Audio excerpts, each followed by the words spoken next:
बिस्मिल्लाहिर्रहमानिर्रहीम। Dear guys, मेरा नाम इरफान भट्टी है और आप मेरा यूट्यूब चैनल देख रहे हैं। डियर गाइस, आज मैं आप लोगों को एंटीबायोटिक्स के बारे में बताऊंगा। वो एंटीबायोटिक जो आपकी प्रोडक्ट है जिसको जो आप प्रमोट करते हैं। तो मेरी आप लोगों से गुजारिश है कि मेरी जो ये इन्फॉर्मेशन है वो इतनी ज़्यादा लंबी चौड़ी नहीं होती। 3 या 5 मिनट के अंदर मैं कोशिश करता हूं कि आप सब लोगों को तमाम इन्फॉर्मेशन दे दूं।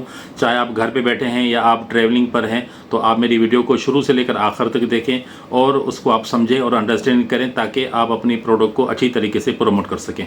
सो डियर गाइस, आज मैं आप सब लोगों को बताऊंगा कि व्हाट इज़ एंटीबायोटिक, यानी कि एंटीबायोटिक क्या है। यानी एंटीबायोटिक के अंदर ही आपको इसकी जो है ना वो मीनिंग समझ में आ जाएगी। यानी कि वो मेडिसन जो बैक्टीरियाज को किल करे या उसकी ग्रोथ को रोके, उसे एंटीबायोटिक कहा जाता है। अच्छा डियर गाइस, दुनिया में सबसे पहले जो एंटीबायोटिक जो अपना आई थी उसका नाम था पेनिसिलिन।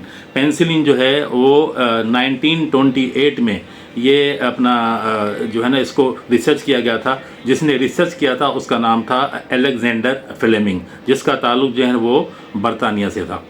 सो डियर गाइज, जैसा कि मैंने आपको बताया कि सबसे पहली एंटीबायोटिक पेनिसिलिन जो है ना दुनिया में आई थी। उसके बाद डिफरेंट एंटीबायोटिक्स आने लगी। जो इम्पोर्टेंट एंटीबायोटिक्स हैं जो हम आजकल फील्ड में प्रमोट कर रहे होते हैं, तो उनमें जो इम्पोर्टेंट जो एंटीबायोटिक है उनके नाम हैं। सबसे पहले आती है पेनिसिलिन, उसके बाद आती है टेट्रासाइक्लिन, उसके बाद आती है सेफ्लोस्पोरिन और उसके बाद आती है मैक्रोलाइड। फिर सो गाइस, जैसा कि मैंने आपको बताया कि सबसे पहले एंटीबायोटिक पेनिसिलिन आई थी। तो पेनिसिलिन के अंदर जो हमारी जो पॉपुलर प्रोडक्ट्स हैं उसमें आप देखें कि एमॉक्सिल यानी कि एमॉक्सिसिलिन है और इसी के साथ साथ ऑगमेंटिन है।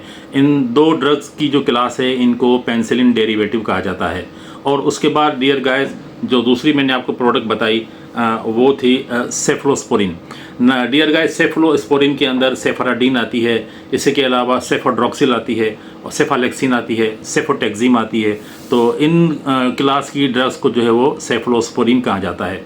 उसके बाद डियर गाइस, मैंने आपको बताया था कि जो मैक्रोलाइड्स एंटीबायोटिक हैं, मैक्रोलाइड एंटीबायोटिक ख़ास तौर पे अपर आरटीआई में बहुत अच्छा रोल प्ले करती हैं, जिसके अंदर आपने यकीनन नाम सुने होंगे एजिथ्रोमाइसिन, क्लेरिथ्रोमाइसिन, ये इसके अलावा एरिथ्रोमाइसिन। ये जो अपना क्लास है इनको हम जो है ना वो मैक्रोलाइड्स के ग्रुप में कहते हैं। तो गाइज, मैंने आपको जो एंटीबायोटिक बताई उसके बाद एक ग्रुप आया जिसको नाम दिया गया क्विनोलोन ग्रुप।